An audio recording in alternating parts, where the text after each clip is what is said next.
शेर और मच्छर की कहानी। जंगल के राजा शेर को अपनी शक्ति पर बड़ा घमंड था। वह स्वयं को सबसे शक्तिमान समझता था, इसलिए जंगल के हर जानवरों पर अपनी धौंस जमाता रहता था। जंगल के जानवर भी क्या करते, अपने प्राण सबको प्रिय थे, इसलिए न चाहकर भी शेर के सामने नतमस्तक हो जाते। एक दिन दोपहर के समय शेर एक पेड़ के नीचे सो रहा था। वहीं एक मच्छर भिनभिना रहा था, जिससे शेर की नींद में खलल पड़ रहा था। वह एक मच्छर से बोला, ए मच्छर, देखता नहीं मैं सो रहा हूं, भाग यहां से, नहीं तो मसल कर रख दूंगा। मच्छर बोला, क्षमा करें वनराज, मेरे कारण आपकी नींद में व्यवधान उत्पन्न हुआ, किंतु आप मुझे ये बात नम्रता से भी कह सकते हैं। आखिर मैं भी इस धरती का जीव हूं। अच्छा, तो तू छोटा सा मच्छर मुझसे जुबान लड़ाएगा?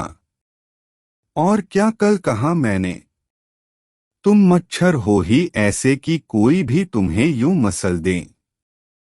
मैं तो ये बार बार कहूंगा, क्या बिगाड़ लोगे तुम मेरा? मच्छर को शेर की बात और व्यवहार बहुत बुरा लगा।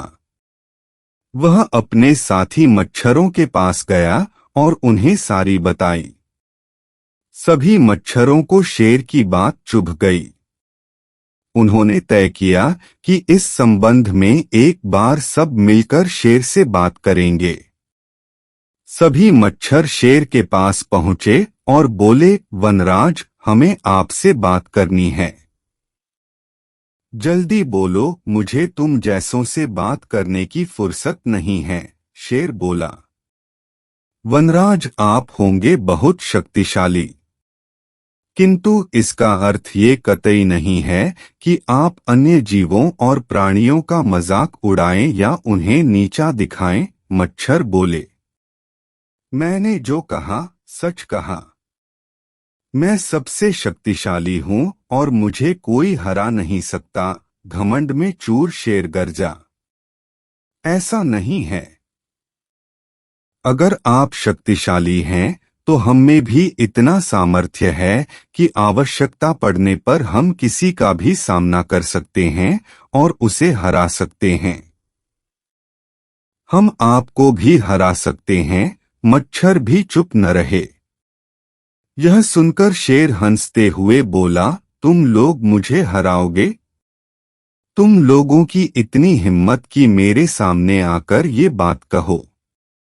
मेरी शक्ति का अंदाजा नहीं है तुम्हें, अन्यथा ऐसा कभी नहीं कहते। अभी भी समय है, भाग जाओ यहां से, नहीं तो कोई नहीं बचेगा। शेर के घमंड ने मच्छरों को क्रुद्ध कर दिया।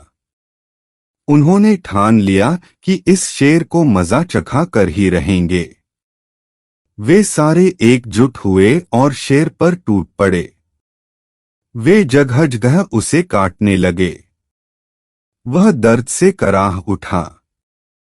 इतने सारे मच्छरों का सामना करना उसके बस के बाहर हो गया।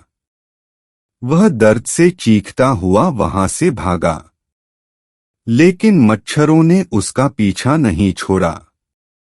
वह जहां भी जाता वे भी उसके पीछे जाते और उसे काटते। आखिरकार शेर को झुकना पड़ा। उसने हार मान ली। वह मच्छरों के सामने गिड़गिड़ाने लगा, मुझे बख्श दो, मुझसे गलती हो गई, जो मैंने तुम्हें तुच्छ समझकर तुम्हारा मजाक उड़ाया और तुमसे बुरा व्यवहार किया। आज तुमने मेरा घमंड तोड़ दिया है। अब मैं कभी किसी को नीचा नहीं दिखाऊंगा।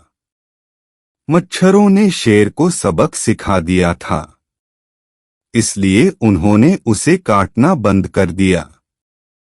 वे बोले, घमंडी का घमंड कभी न कभी अवश्य टूटता है। आज तुम्हारा टूटा है। घमंड करना छोड़ दो, अन्यथा एक दिन ये तुम्हें ले डूबेगा। और कभी किसी प्राणी को नीचा मत समझो, हर किसी का अपना सामर्थ्य और शक्ति होती है। शेर तौबा करते हुए वहां से भाग गया।